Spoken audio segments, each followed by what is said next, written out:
Assalamu alaikum everyone. In today's lecture we are going to discuss Civil Disobedience written by Henry David Thoreau from Master's Final Year of English Department. Thoreau opens his essay with the motto that the government is the best which govern last. His distrust of government stems from the tendency of the latter to be perverted and abused before the people can actually express their thought. A case in the point in the Mexican War, which would stand slavery into a new U.S. territory, orchestrated by a small elite of individuals who have manipulated government to their advantage against popularity. Government inherently lends itself to oppressive and corrupt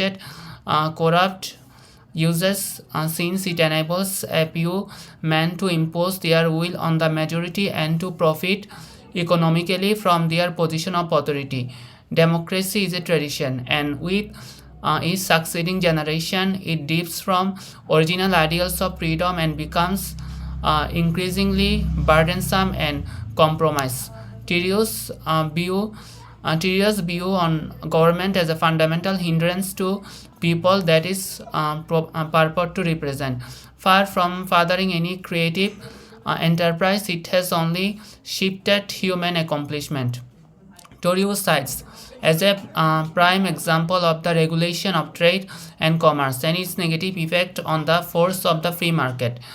Thoreau's object to the notion of majority of rule on democracy is theoretically founded.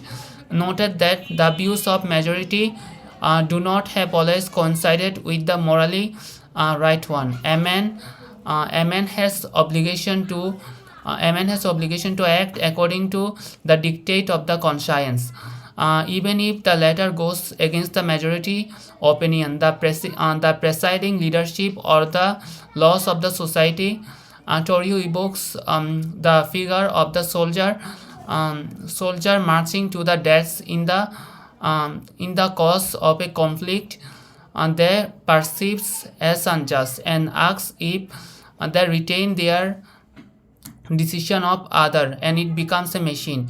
His body is an instrument. Many men consider service to their country to be an automatic virtue, but any act of the service always be conjoined with the exercise of conscience. In case where the government supports unjust or immortal law, Thoreau's notion of service to one's country paradoxically takes the form of resistance against it.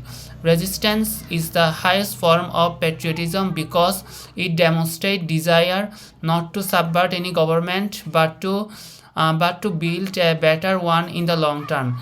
Along these lines, Thoreau does not advocate a wholesome rejection of government but resistance to this specific feature deemed too unjust, immoral. Later in the essay, he will qualify his position by refusing to pay a tax but readily pays tax for education and road maintenance. The paragraph expresses the Thoreau's seemingly libertarian political sentiment, the idea that the most ideal government which express the least power and to control over its citizen.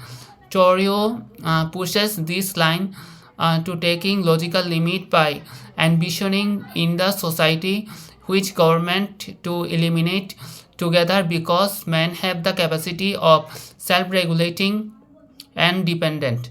This implied dissolution of the state is to be is as much as expression of the Thoreau's idealism and theoretical and point of the way societies develop and envelop. This the inherent tension between the Thoreau's desire to limit the power of the state and the guarantee of freedom and equality the state should provide to all citizens in the context of abolishing slavery.